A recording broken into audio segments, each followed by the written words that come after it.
Hi hello namaste. నేను మీ Chandu from Arudrama consultancy. 30 days 30 university సిరీస్లో 14th డే వచ్చేసి డాక్టర్ ఎంజీఆర్ యూనివర్సిటీ చెన్నై. ఇది మధురవాయిలో లొకేట్ అయింది. ఇది 1988లో ఎస్టాబ్లిష్ చేశారు. సో 2003లో దీన్ని డీమ్డ్ యూనివర్సిటీగా చేశారు. సో ఇది 250 ఎకరాస్ క్యాంపస్.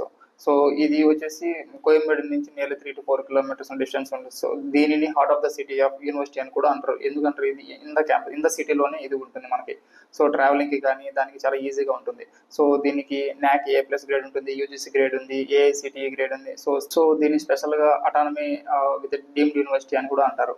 సో ఇంకా ఈ యూనివర్సిటీలో వచ్చేటప్పటికి బీటెక్ కోర్సెస్ గురించి చెప్పుకోవాలంటే మనము సిఎఫ్ఐఎస్ అంటే cyber forensic and info security plus CSCAE, CSCIDS with IBM collaboration, CSC cyber security, CSC networking, CSC IoT, IT, AML, CSCDS, biotechnology, ECE, biomedical, mechanical, civil, triple chemical, ఇవే కాకుండా MBA, MCA ఇలాంటి PG courses కూడా వీళ్ళు provide చేస్తున్నారు. So ఇంకా ఈ యూనివర్సిటీలో వచ్చేటప్పటికి స్లాట్ ఏ, స్లాట్ బి అనేది 2 సెక్షన్స్ ఉంటాయి. సో స్లాట్ ఏ వచ్చేసి మనకు మార్నింగ్ 8:30 నుంచి 1:30 వరకు ఉంటుంది. సో స్లాట్ బి వచ్చేసి మనకు 1:30 నుంచి 6 వరకు ఉంటుంది. సో స్లాట్ ఏలో వచ్చేసి కొద్దిగా నేటివ్ పీపుల్, తమిళ్ పీపుల్ ఎక్కువ ఉంటారు, తెలుగు పీపుల్ కూడా ఉంటారు. కాకపోతే మేజర్గా ఒక 80 to 90% వచ్చేసి తమిళ్ పీపుల్ ఉంటారు.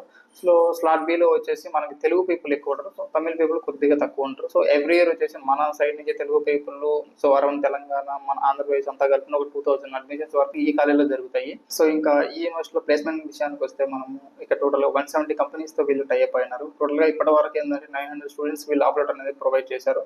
సో హైయెస్ట్ ప్యాకేజ్ వచ్చేసి 24 lakhs, 24 lakhs అని ప్రొవైడ్ చేశారు. సో యావరేజ్ వచ్చేసి 6 lakhs ప్రొవైడ్ చేశారు. సో ఇంకా ఇక్కడికి వచ్చిన కంపెనీస్ గురించి మనం చెప్పుకోవాలనుకుంటే HCL, ICICI, HDFC, Deloitte, Infosys, next వేరు, సో ఇట్లా అన్ని MNC కంపెనీస్ అనేటివి ఈ కాలేజీకి రావడం జరుగుతుంది. వీళ్ళు టైప్ అవ్వడము, వాళ్ళు కాలేజీకి రావడము, పీపుల్ని రిక్రూట్ చేసుకోవడము, సో మినిమం ప్యాకేజ్ 6 lakh ఆ విధంగా ప్రొవైడ్ చేయడం అనేది జరుగుతుంది. ఇంకా మనకి ఈ యూనివర్సిటీలో ఫీజు గురించి చెప్పుకోవాలనుకుంటే మనకి మెయిన్గా సిఎస్కి సంబంధించిన మెయిన్ AML, AIDS ఈ బ్రాంచెస్ గురించి చెప్పుకోవాలనుకుంటే ఓవరాల్గా 11 to 12 lakhs మనకి with fee, tuition fee plus hostel fee కలుపుకొని 11 to 12 lakhs అయిపోతుంది. అది స్లాట్ ఏకి సంబంధించిన ఫీజు. సో స్లాట్ బికి వచ్చేటప్పటికి మనకి 10 to 11 lakhs అయిపోతుంది మనకి, ఏది tuition fee plus hostel fee వచ్చేటప్పటికి. సో ఇంకా మనకి అడ్మిషన్ ప్రాసెస్ గురించి కానీ, ఇంకా ఏదైనా స్కాలర్షిప్స్ గురించి కానీ, సో కాలేజ్ డీటెయిల్స్ గురించి కానీ తెలుసుకోవాలనుకుంటే బయోలో ఉన్న నెంబర్ని కాంటాక్ట్ అవ్వండి. సో ఇంకా టాప్ యూనివర్సిటీస్ యొక్క డీటెయిల్స్ తెలుసుకోవాలనుకుంటే మా యూట్యూబ్ ఛానల్ సబ్స్క్రైబ్ చేయండి.